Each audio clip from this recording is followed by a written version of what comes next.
আসসালামু আলাইকুম, সবাইকে ওয়েলকাম জানাচ্ছি। ভেজিটেবিল রোল বানাবো, এই জন্য আমি 1.5 কাপ ময়দা আর আধা চামচ, চা চামচের আধা চামচ লবণ আর নর্মাল টেম্পারেচারে থাকা পানি ওইটা দিয়ে ময়দাটাকে সুন্দর করে ভালো মতন একদম আমরা এই পরোটা রুটি যেভাবে বানাই না, সেম ওইভাবে সেনে নিতে হবে। এটাকে একদম ভালো করে মথে নিতে হবে। এটা আমি নর্মাল টেম্পারেচারে রাখা পানি দিয়ে সুন্দরভাবে গোলায় নিচ্ছি ময়দাটাকে।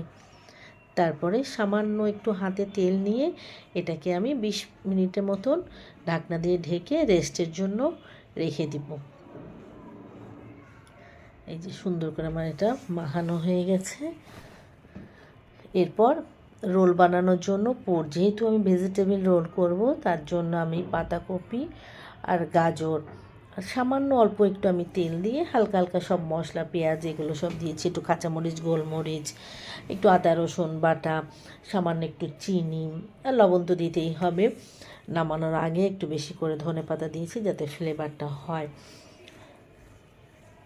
বেশি তেল দেওয়া যাবে না রোল বানাতে গেলে, তা না হলে আমরা যখন রোলটা ফোল্ড করব পরে সাইড দিয়ে বেরিয়ে আসবে আর কি। পরে পরোটার থেকে বেশি নিতে হবে আটাটা। গোল করে নিয়ে এটাকে একটু মোটা করে বড় করে বেলে নিয়ে আমি ওটসের যে বোতলটা আছে, বোতল বলতে ওটসের ঢাকনা আর কি, এই যে ঢাকনাটা দিয়ে ভালো মতন আমি এক একটা রুটি দিয়ে আমার 4টা করে হয়েছে। একটু মোটা করে বেলতে হবে, কারণ আমরা আবার এই রুটিটাকে বেলবো তো, যেহেতু আমার শীট বানাতে হবে। আমি এভাবেই শীটটা বানিয়েছি, আরেক রকমভাবে বানাই ভাপ দিয়ে, ওটা আমি আরেকদিন আপনাদেরকে দেখাবো। এই যে 4টা আমার হয়ে গেছে। আমি কিন্তু এই রুটিটা বেলার সময় কর্নফ্লাওয়ার দিয়ে রুটিটা বেলেছি, এই জন্যই এর উপরে আমি আর কোনো আটা বা ময়দা বা কর্নফ্লাওয়ার কিছুই দিব না। জাস্ট ভালো মতন তেলটা একে একে করে সবগুলোতে মাখিয়ে নিতে হবে। চারি সাইডে সব দিকেই তেলটা দিতে হবে, তাহলে হবে কি যে আমি যখন শীটটা তুলবো তাড়াতাড়ি করে শীটটা উঠে যাবে। আর আমি একটু হাত দিয়ে দুই পাশে সুন্দর করে চেপে দিচ্ছি, এই জন্য যাতে রুটিটা সেম গোলই হয়, তাহলে বেলার সময় ছোট বড় আর হবে না। বেলার সময় ছোট বড় থাকলে যখন আমরা রুটিটা শীটটা আর কি বাইর করব তখন ছোট বড় হয়ে যায়, ভেঙে যায়, লেগে যায়, ঠিক মতন হতে চায় না। এই যে এটাকে এবার আমি যে জাস্ট তাওয়ায় এপিট ওপিট সেঁক দিব।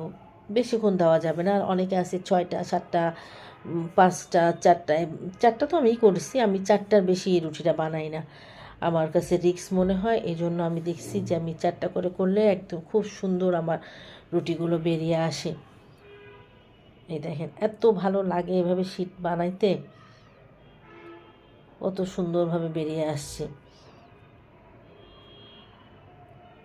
আর একবারই আমি চুলায় দিয়েছি, একবারই চুলা দিয়ে এপিট করে, এটা তো দেখে বোঝা যায় ওরকম রুটির মতন তো আর সেকা লাগে না আর কি।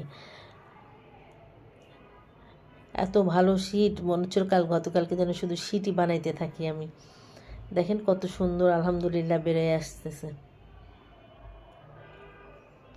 তারপরে অল্প একটু ময়দা আর পানি দিয়ে আমি একটা লেয়ের মতন বানিয়ে ফেলেছি। যেহেতু রোল বানাবো এটা তো লাগবেই, তা না হলে তো ভালো মতন যদি এটাকে না ওগুলো আটকানো হয় তাহলে তেলে ডোবা তেলে যেহেতু এটা ভাজতে হবে, তো সেক্ষেত্রে সব কিছু বেরিয়ে যাবে আর কি, রোলটা নষ্ট হয়ে যাবে। এই যে আমি ভালো মতন দিয়ে দিয়েছি।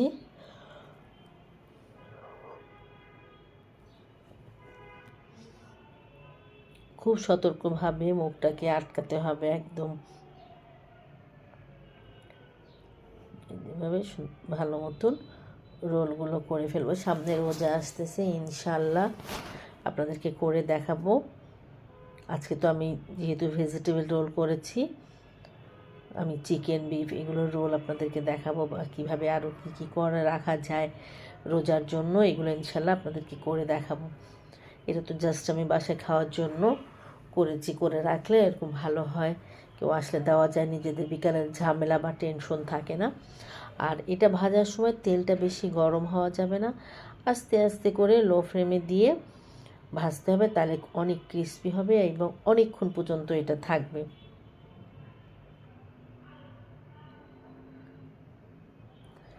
এই যে আমি বেশি ভাজি নাই, যেহেতু আমি রাত্রের সময় করেছিলাম, তো আমাদের খাওয়া দাওয়া হয়ে গেছিলো, তারপরেও 3টা ভেজেছি। দেখেন এত ভালো ক্রিস্পি হয়েছে, আর খেতেও মাশাল্লাহ অনেক ভালো লাগলো খেতে। একদম টমেটো কেচাপ দিয়ে খেয়েছিলাম, যে যেটা দিয়ে যে সস দিয়ে পছন্দ করেন সেভাবে খাবেন। কেউ যদি মনে করেন ট্রাই করতে, একটু ট্রাই করে আমি যেভাবে শীতটা করেছি ওইভাবে শীত বানিয়ে করে দেখেন, অনেক ভালো, রোজায় কাজে আসবে। সবাই ভালো থাকবেন।